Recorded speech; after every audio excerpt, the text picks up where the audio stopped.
Bonjour à tous. Alors aujourd'hui vidéo un peu spéciale parce que on ne va pas parler de couteaux qui sont déjà produits. Aujourd'hui je vais vous présenter mon premier couteau forgé chez Braque Forge en Belgique sous la supervision de Robin, un mec super sympa et super compétent. On va parler un peu de ce couteau là et on va parler aussi du Surefire de chez Procam Tech, ici celui en rouleau, le Fire Strip Roll. C'est parti pour cette petite review. Alors concernant donc mon premier couteau forgé, je me suis inscrit à un atelier, donc c'est un concept assez sympa sur internet qui met en avant les artisans belges et je me suis inscrit à 2 jours de stage chez Braque Forge. Donc avec son autorisation, je vous montre sa carte pour ceux que ça intéresse en Belgique. Voilà. Et vous avez également ses coordonnées ici. Voilà. Je les mettrai plus précisément à la fin. Alors le concept c'est quoi? C'est pendant 2 jours on devient forgeron. Donc on est dans son atelier avec lui. Il nous fait tout faire, il nous laisse tout faire. C'est-à-dire qu'on part du design du couteau, on le dessine sur papier. Ensuite on reproduit ce design sur un support métallique et on part vraiment d'une barre de fer qu'on va chauffer et qu'on va commencer à forger à l'enclume. On va passer par toutes les étapes de trempe et de traitement thermique. Il reste à nos côtés, mais il ne fait absolument rien, sauf si on stresse et qu'il y a des choses qu'on maîtrise moins, on peut lui demander de nous aider. Sinon, il nous fout une paix royale. Il est là juste pour aider, pour expliquer, etc. Lui fait un couteau en même temps que nous, de son côté, comme ça on travaille en parallèle. C'est vraiment un super concept qui vous permet d'avoir beaucoup d'autonomie quand vous travaillez à ses côtés et en même temps de voir une main experte qui frappe le métal. Donc voilà. Une fois que toute la ferronnerie, on va dire tout le travail de l'acier est effectué, le lendemain est aussi consacré à tout ce qui est fabrication du manche, colle du manche, tout ce qui est rivetage et perçage de trous, etc. Et le dernier affûtage. Voilà. Donc ça c'était pour tout ce qui est Braque Forge. Donc Robin, un gars super sympa. Je ferai peut-être éventuellement une vidéo sur sa forge avec son accord plus tard pour voir un peu comment il travaille et alors pour mettre ses produits en avant parce que c'est vraiment un super artisan. Voilà.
Voilà, donc maintenant ici on va d'abord parler du Fire Strip Roll. Alors ça c'est quoi? C'est en fait un concept de Surefire. Donc pour ceux qui ne savent pas ce que c'est le Surefire, en fait c'est, voilà, on veut absolument pouvoir allumer un feu quoi qu'il arrive, peu importe la température, peu importe le taux d'humidité ambiant, et on veut l'allumer facilement. Donc ici on a une enveloppe en plastique qui englobe un rouleau. Alors c'est quoi? C'est bêtement un rouleau de tissu épais duquel on a retiré l'oxygène et qui est saturé en cire.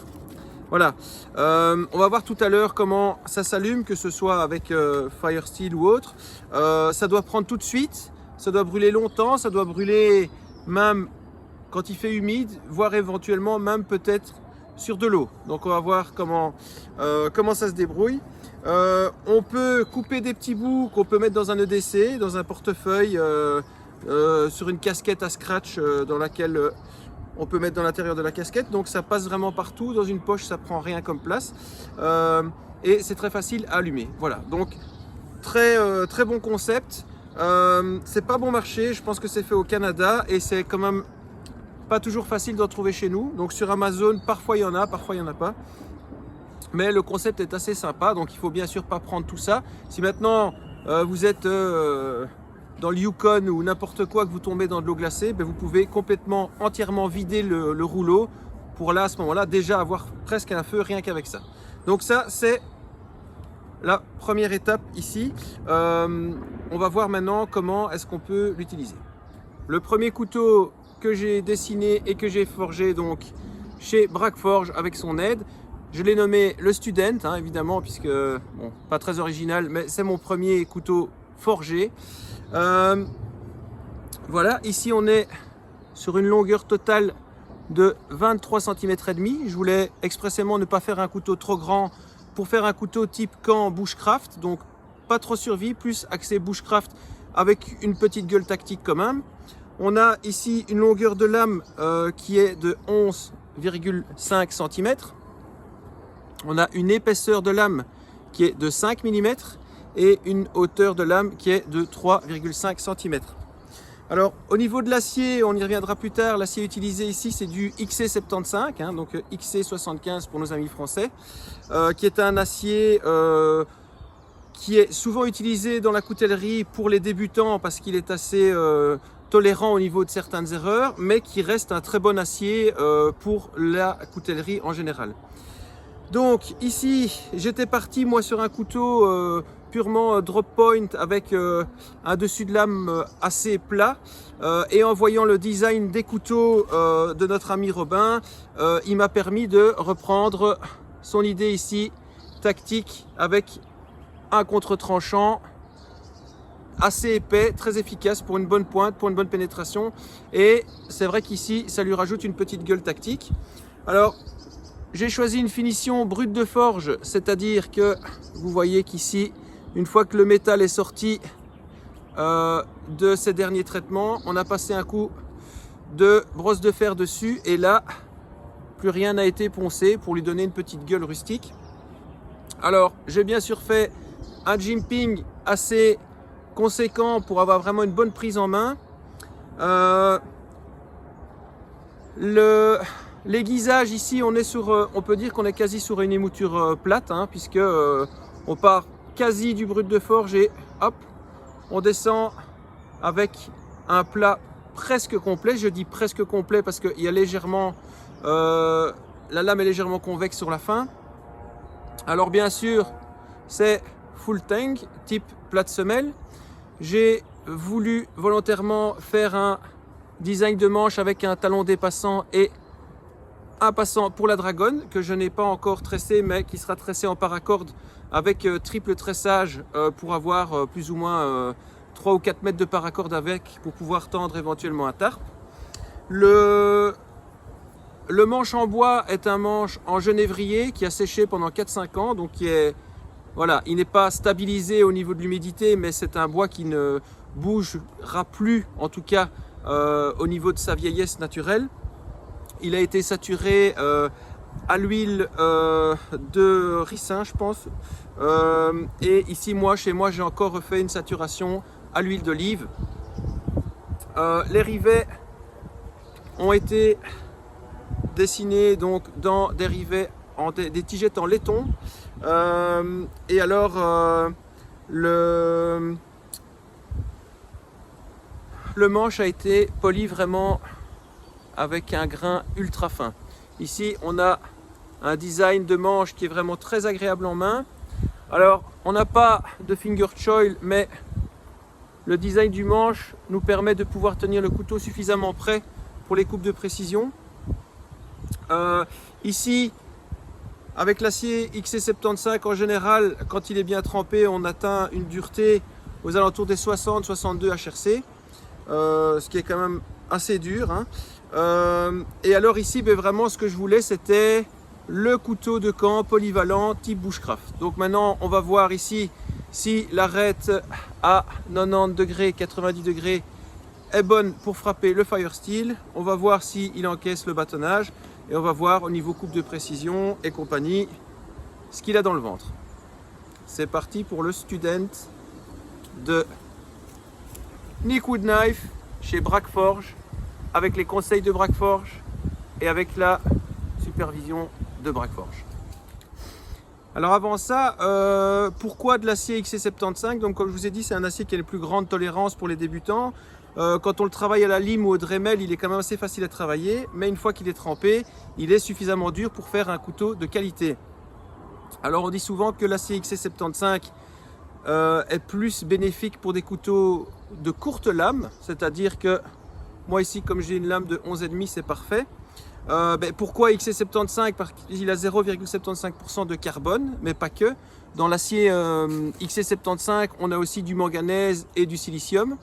Donc on est sur un bon rapport qualité-prix au niveau d'un acier correct, qui a une teneur stable en carbone dans sa composition. Aux États-Unis, on l'appelle le 1075, hein, comme vous avez le 1095 au carbone. Aux États-Unis, ici c'est le 1075, c'est la même chose, c'est juste l'appellation qui change. La seule chose qu'on pourrait lui reprocher, comme le 1095, c'est qu'il ne résiste pas à la corrosion. Donc une fois que vous avez manipulé l'outil et avec des choses humides ou est-ce que voilà, il a eu un peu de flotte ou de transpiration, encore une fois, un coup d'huile, un coup de graisse, ou pour ceux qui n'utilisent pas le couteau pour couper de la bouffe, du WD-40. Voilà. Pour ça, ici, on a un acier super. Alors, la température de trempe de cet acier, c'est plus ou moins 800 degrés, donc pour ceux que ça intéresse. Et alors, c'est un acier qu'on doit mettre dans une huile de trempe spéciale. Donc ici, il est vraiment trempé à l'huile. Il y en a parfois qui sont trempés à l'eau ou à l'air. Ici, il est trempé à l'huile. On va passer au test du couteau et du Fire Roll Strip de Procamtech.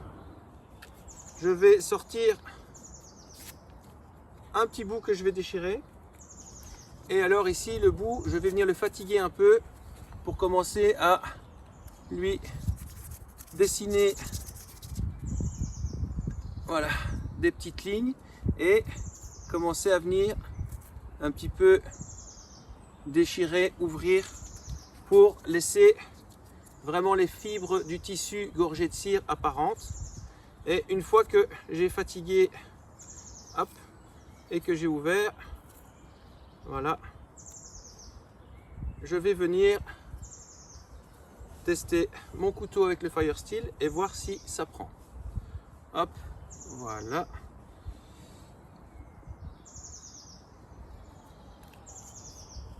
Alors, arrête à 90 degrés, 90 degrés, ça a l'air de fonctionner.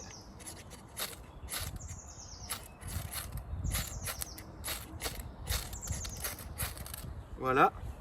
Et ici, vous pouvez voir que, hop, j'ai mon rouleau qui fait une bonne flamme et avec la cire qui a gorgé le tissu, eh bien, je dispose quand même de quelques secondes, voire quelques minutes en fonction du morceau, de la longueur que j'aurai prise pour pouvoir démarrer mon feu. Ici, j'ai pris un tout petit morceau, vous voyez, c'est déjà quasi fini. Ça dure 15-20 secondes. En conséquence, si vous voulez allumer un grand feu, vous allez sortir une bande de 15-20 cm et vous allez juste fatiguer les extrémités, mettre le feu aux extrémités et alors le reste va brûler un peu plus lentement comme il y aura moins d'oxygène et ça vous permettra d'allumer un feu. Donc ici, hop, première étape, eh bien le fire roll fonctionne et ici mon arête à 90 degrés fonctionne également.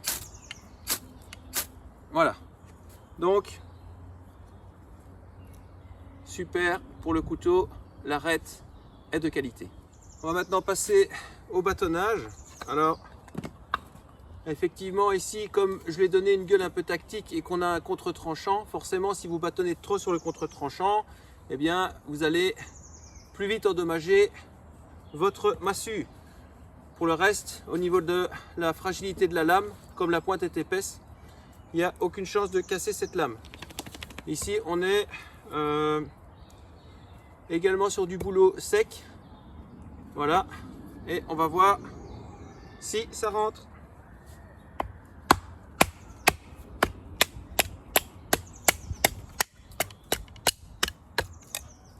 Voilà, hop. Ça coupe, ça rentre. Et pour l'instant, le tranchant ne fait pas défaut. Voilà. Vous pouvez voir que le tranchant n'a pas bougé. Voilà. Ici, pareil. Ok. Voilà. Donc ici, niveau bâtonnage, bien sûr, on va pas utiliser des trop grosses sections parce qu'il faut qu'on puisse, bien sûr, taper sur la pointe, mais avec une épaisseur pareille de 5 mm, hein, on n'a aucun problème pour rentrer dans le bois. Alors, on n'est pas sur une émouture Scandi, hein. Ici, on est vraiment sur une plate semelle, une émouture plate. Donc, ça rentre bien, ça écarte forcément moins le bois qu'une émouture Scandi, mais ça rentre très bien. Au niveau feather stick et précision, ben, on va voir ça tout de suite. Voilà. Il n'y a rien à redire à ce sujet-là.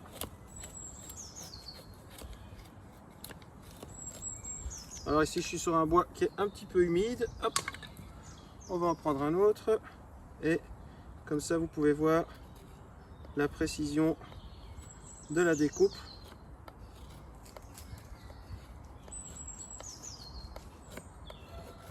Voilà, hop. Ici, aucun problème. Alors le fait que le manche soit un peu épais, ben, c'est génial parce que justement, dans les coupes de précision, ça cale vraiment bien dans la main. L'aiguisage, je ne saurais pas vous donner l'angle d'aiguisage parce que honnêtement, je ne l'ai pas calculé. Mais voilà, on arrive vite à quelque chose de correct. Et c'est vraiment agréable. Alors le jimping, je l'ai fait un peu profond exprès parce que je voulais avoir vraiment une bonne rétention. Donc il est vraiment prononcé et c'est parfait. C'est vraiment super agréable. Voilà, hop. Vous voyez que ça coupe vraiment bien. Voilà, hop. On va voir maintenant au niveau taillage de pointe. Ça reste un petit couteau, donc je ne ferai pas des coupes à la volée. Volontairement, le manche est plein. Si j'avais voulu plus d'inertie dans la lame, j'aurais fait une lame un peu plus grande, mais alors pas avec de l'acier XC75, et j'aurais percé le manche. Ici, le manche est plein. Je voulais un couteau robuste, petit, versatile et qui pouvait éventuellement aussi servir pour la défense. Une lame comme ça, c'est vraiment pas très grand. Ça peut se porter facilement même en scoot carry, que ce soit ici ou dans le dos. Ça peut se porter aussi en holster et avec la gueule de lame, ça peut également faire des dégâts éventuellement pour la défense. Bien sûr, pas pour l'attaque. On va voir l'aiguisage d'une pointe. Je pars sur un bois qui est bien sûr mort, hein, et hop, je viens tailler. Alors vous voyez que mon pouce est vraiment, mais j'ai fait un jimping assez profond. Il est toujours sur le jimping. Je travaille quasi toujours comme ça. Et c'est suffisant. En prise inversée, c'est pareil. On n'a pas de risque avec vraiment la découpe juste avant le casse-goutte. On n'a pas de risque de se blesser. Et hop, voilà. Vous voyez que ça rentre super bien et qu'on obtient vite quelque chose de correct. Voilà, hop. Je vais vous le montrer d'un peu plus près. Voilà, hop. Et pour tout ce qui est wood carving, la pointe peut convenir aussi et on peut vraiment aller dans la précision. Hop. de lame.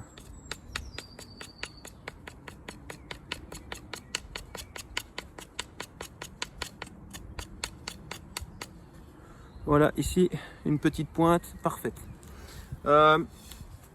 Donc, ici, coupe à la volée négatif, bien sûr.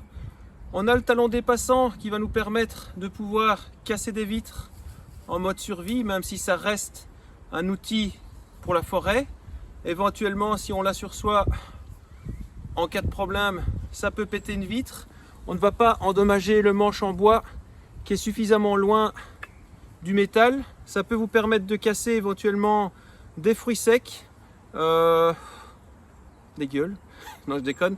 Donc voilà, ici, il n'y a aucun problème avec ça. Le passant dragon est suffisant, on l'a fait avec Robin, donc on a décidé de prendre du 5 mm juste pour pouvoir passer de la paracord, que ce soit de la 550 ou supérieure, mais une bonne épaisseur de corde quand même.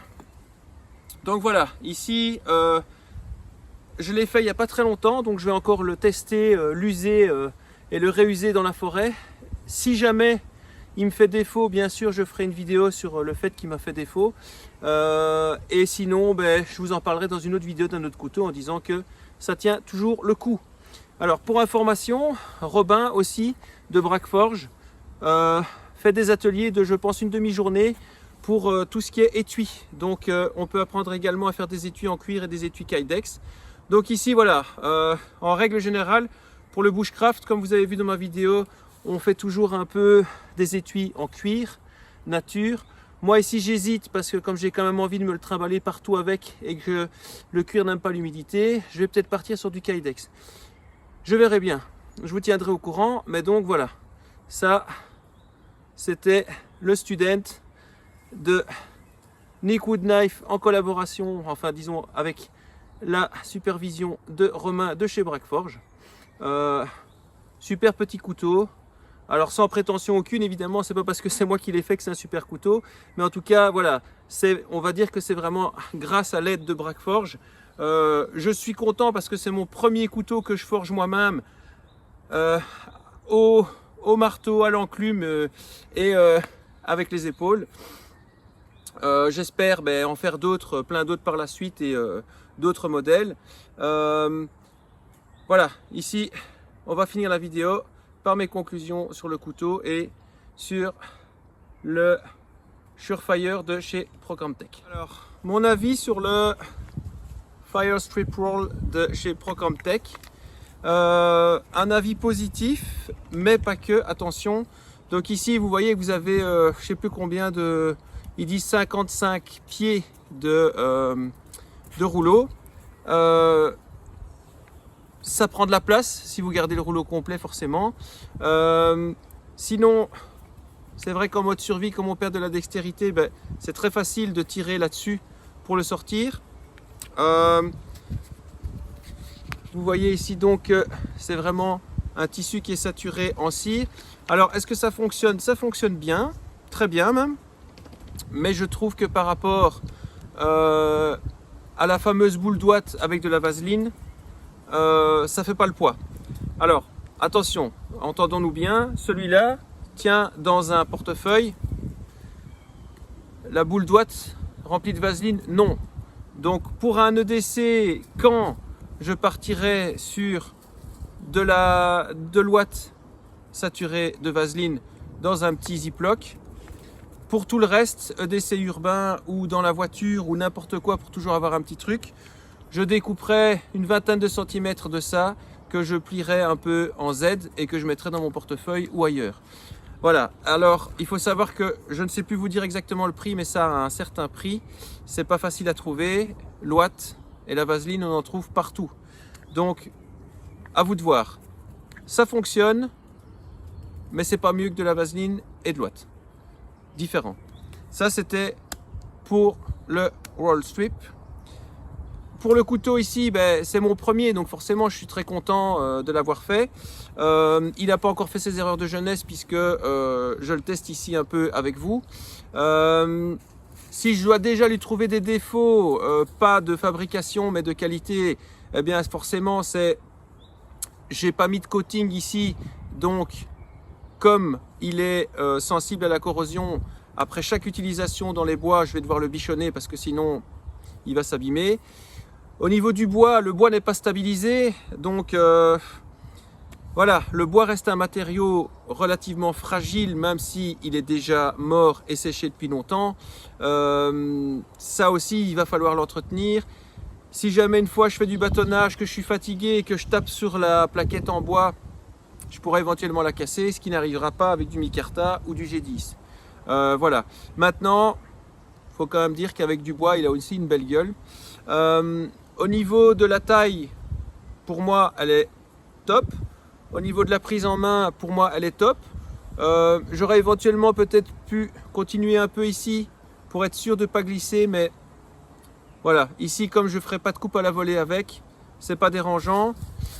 L'épaisseur, ben, c'est un couteau très robuste. Pour un couteau de cette taille-là, on aurait pu partir sur du 3 mm et demi et pas du 5, 5,5. Donc forcément, on a une descente de lame.